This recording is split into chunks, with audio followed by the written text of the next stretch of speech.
का मामला यह है कि बॉलीवुड के पार्श्व गायक श्री उदित नारायण झा, जो कि 1984 में बिहार के रंजना झा के साथ में उनकी पहली शादी हुई थी। उसके बाद में वे मुंबई चले गए और वहां पर उन्होंने नेपाल की एक सिंगर दीपा से उन्होंने शादी कर लिया और इस शादी को उन्होंने गौन कर दिया।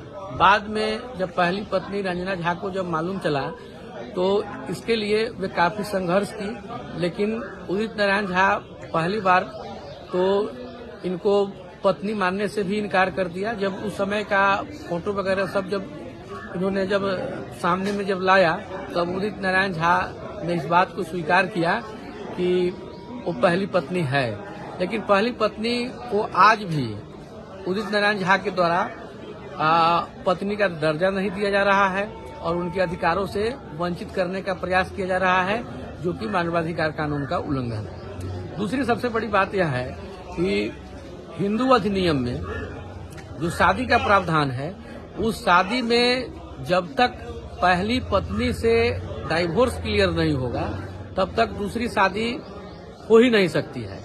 यह पत्नी पर भी लागू होता है और यह पति पर भी लागू होता है।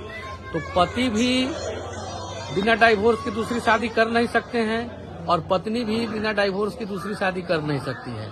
तो यह कानून उदित नारायण के लिए अलग से तो नहीं बनता है कि उदित नारायण बहुत बड़े सेलिब्रिटी हैं तो उनके लिए एक अलग से कानून बन जाएगा और एक सामान्य आदमी के लिए अलग से कानून बन जाएगा। कायदे से उदित नारायण बीएनएस कानून के 82 क्लॉज 1 के हैं। और दूसरी बात यह है कि हमने मानवाधिकार आयोग में इसके लिए 2 पिटीशन हमने दाखिल किया है, एक राष्ट्रीय मानवाधिकार आयोग नई दिल्ली और एक बिहार राज्य मानवाधिकार आयोग पटना के समक्ष। और हमने यह डिमांड किया है कि इनकी दूसरी जो शादी है, चूंकि पहली शादी तो बिना डाइवोर्स के हो गया, तो दूसरी शादी ऑलरेडी शून्य शादी हो जाएगी। और इतना ही नहीं,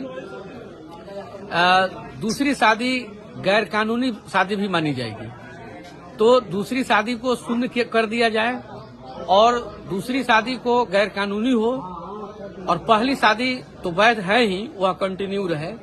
और जो रंजना झा जो संघर्ष कर रही है न्याय के लिए, उनको पत्नी का दर्जा मिले और उनके जितने भी उनके मानवाधिकार हैं वह जो है सो मिले। और इसके लिए मानवाधिकार आयोग को इसमें सख्त होने की जरूरत है, नहीं तो मालूम चलेगा कि सारे सेलिब्रिटी के लिए अलग अलग कानून बनना शुरू हो जाएगा और सारे सामान्य आदमी के लिए अलग अलग कानून बनना शुरू हो जाएगा। तो कानून का इस पर जो है शिकंजा मजबूत होना चाहिए, इसलिए कि कानून से बड़ा कोई भी नहीं है, चाहे वह देश के सुप्रीम ही कोई क्यों नहीं हो, कानून सबके लिए बराबर है। जी।